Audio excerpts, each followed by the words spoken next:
Wigeze kurota ahantu hatagira urumuri, aho abantu bose bambaye imyenda y'umukara bafite amasura adasanzwe cyangwa barasabwa gutanga amaraso yawe? Ibi si inzozi zisanzwe, ni inzozi za satanisme cyangwa se inzozi za satani. Aha ni kuri BVN TV Rwanda, yumva n'igikundira rindi ikiganiro n'imenya byinshi. Uyu munsi tugiye kuganira ku nzozi za satani cyangwa se inzozi abenshi bakunze kwita satanisme. Inzozi za mbere tugiye kuvugaho ni inzozi zo kurya ibiryo bibi. Izi nzozi zibwirwa n'uko uroso ry'ibiryo wowe ubwawe utigeze utegura, utazi aho byaturutse cyangwa ukumva utabasha kuvuga neza. Akenshi ni igicaniro cy'imyuka mibi bombi zishobora gukoresha utabizi, zikagutwikira ibintu by'umwuka bigatera ibibazo mu buzima bwawe bw'umubiri. Inzozi za kabiri ni inzozi zo kunywa amaraso. Niba warigeze kurota urimo kunywa amaraso cyangwa hari undi muntu uyagusutseho cyangwa uri kurwana mu buryo bw'amaraso, ibi bivuga gucibwa ku Mana.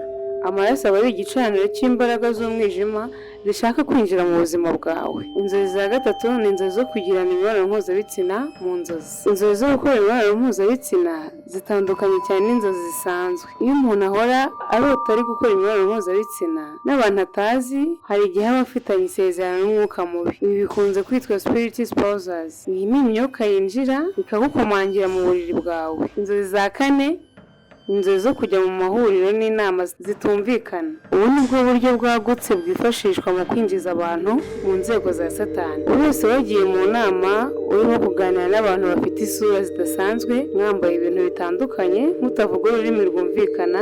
Ibi bishobora kuba ari igihamya cy'uko umwuka w'umwijima ushaka kuwukoresha. Izi si inzozi zisanzwe, ni ibintu by'amategeko y'umwuka. Inzozi za gatanu nazo za nyuma ni inzozi zo kurwana n'imyuka, gusenga cyangwa kuririmba indirimbo zitazwi. Iyo urose urimo kurwana ariko bikaba ibindi, nko kwitwa n'abantu utazi batagaragara, kuririmba amagambo udasobanukiwe cyangwa gusenga mu buryo budasanzwe. Ibi ni imigenzo cyangwa imihango ya satani ishobora gukorwa utabizi, aho uba uri gukorerwa imigenzo mu rwego rw'umwijima. Izi nzozi za satani twazirinda gute? Ikintu cya mbere ugomba gukora kugira ngo wirinde izi nzozi ni ugusenga, gusiba cyangwa kwiyiriza, by'umwihariko igihe ugeze mu nzozi nk'izi.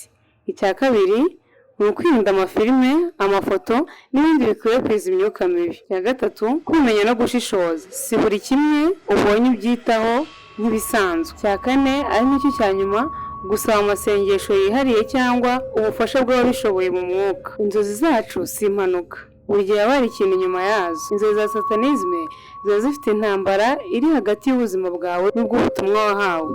Menya gusobanukirwa izo nzozi kugira ngo ubashe kuzitsinda. Ufite inzozi wigeze kugira nk'izi, siga komenti tuziganireho nazo, kandi ukore subscribe kuri iyi channel kugira ngo utazacikwa n'abandi masomo y'ubuzima bw'umwuka binyuze mu nzozi. Yumvaga igikundira rine, iyi ni BVN TV Rwanda, ikiganiro n'imenya byinshi, tuzabane mu butaha.